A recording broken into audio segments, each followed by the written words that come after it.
Hi, this is Brittney Anderson, and I'm a parent educator here at the Parent Place. I've worked here for almost 3 years. Besides that, I also have extensive experience working with children in many facets. I worked at a daycare for several years. I worked at the Hope Institute for Children and Families, working with children with special needs. And today we are going to talk about potty training. I have a son, and potty training him was interesting, to say the least. So today we're going to just talk about some tips and tricks on potty training. I am by no means at all an expert, but I just want to share with you some experience and some things I've learned throughout the years. The first thing is to be patient. Be patient with them, be patient with yourself. Just know that it'll get there eventually. So some of the things that you need to do first is kind of assess your child's readiness. How ready are they to potty train? The longer, it's going to take a longer period of time to get there if they're not ready in the beginning. So start watching for signs and seeing if they are showing you that they are ready. They don't like to be wet. They are antsy when they are wet. They take their diaper off themselves. They tell you they need change, those kinds of things. So a lot of people think that girls are easier to potty train than boys.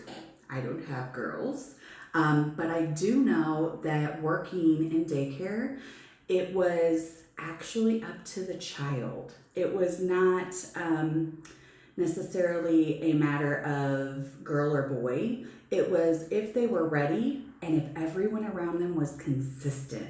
So you can be as gung-ho and ready to potty train as you want to be all day at school with them, but then if you go home and you're not doing the same thing school's doing, then it's not going to be successful. So that is one of the first things after knowing your child is ready, is being consistent. So get them on a schedule.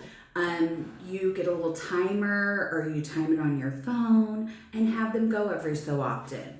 So say you realize they are wet every hour, then you take them every hour.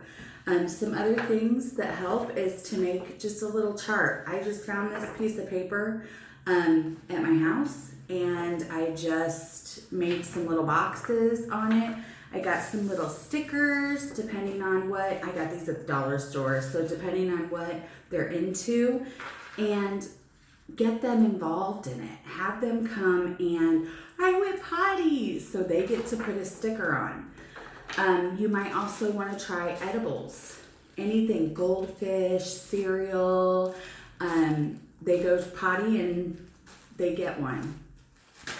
The other thing is, just because they don't go, you still want to place them on the pot regularly. So if you've decided that you want them to go every 2 hours or every hour, however you guys schedule it, then you need to take them and have them sit. Even if they don't have to go, you put them on there and you wait a few minutes. Sometimes they're going to go, sometimes they're not going to go. Either way, you just want to make sure you're supportive and encouraging and positive.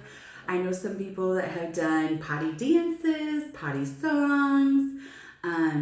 They do, make it fun. You can bring a book in there or, different activities that you can bring in and go in there with them. That's important too.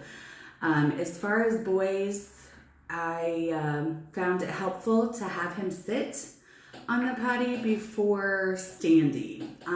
We also, when we were transitioning, we would put Cheerios in the toilet and have him aim at those. That didn't work all the time, but he got there eventually. The most important thing is to be kind to yourself, to be kind to them, and remember, you'll get there eventually. Thank you so much for tuning in. This is Brittney Anderson.